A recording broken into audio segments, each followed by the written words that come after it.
I'm not so sure I'm a big fan of China being a sprint, though. That was be my thing. Partly because of the timings are absolutely horrible for us in Europe. And I know that'd be like, oh, woe is me, well, Australians have it way tough. And they do, don't get me wrong. But you got to think from an optics point of view of Formula One wanting to hit their target markets.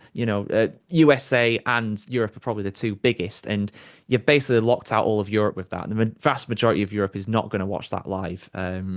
And I suppose for the States, it's not too bad because it makes it like a Friday night race for them. So it kind of balances out a little bit in that regard. But I'd argue that China's not the best really for a sprint race. But then it's like, where would you have it, early on in the season?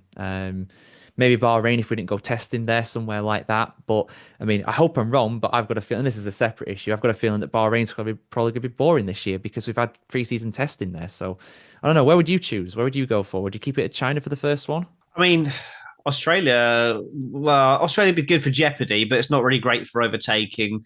Saudi was less chaotic than I thought it was going to be. Um, I think Miami was okay when they had it. I think did they have one at Imola one year? I didn't really enjoy that one. Did they have one at Imola, or am I I imagining that? think they did. They're not having it Yeah, anymore though. yeah. No, I would like to see it somewhere like Canada. I don't think it will, but I would like to Yeah. see a sprint at Canada. I think that would be a really great place. We've had one sprint at Silverstone, which was the very first one, and never since. I realised we got to spread them out, but I don't understand why we just have to do them at Austria every year. Is there one at Austria again this year, or is it? That's the one they've took away. Oh, They've okay. heard your complaints, Tom. Oh, great. Okay, fantastic. Yeah, that's right. So yeah, for me, I would if you're doing them earlier in the season. I think yeah, I think probably I would be okay with a Saudi sprint. Definitely not a Monaco sprint. I'm just looking at the calendar now, trying to remember when everything is because it's all been moved around a lot in recent times. I hate to say Silverstone because I'm British and I don't want to.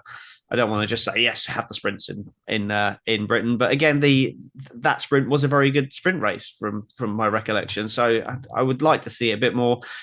I'm yeah, like I said, I'm fine with them. I don't expect them to be blockbuster.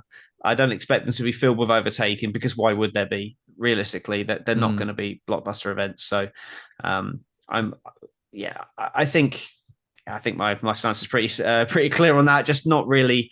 I don't think it'll work at China, but you never know. I mean, there is at least you at least can overtake at China, massive long straight and a big heavy Hmm. braking zone, and then the following turn into the start finish straight, and again into turn one. So at least there is a section of the track where you can do some overtaking, but it's not. It's just a bit bland. It's just a bit beige. It's not really. It doesn't fill me with excitement to think, oh, sprint race in China. Whereas like sprint race in Saudi, you're just like, oh, really? It just kind of like, or Baku, you're just like, oh, okay, hang on, this could be interesting.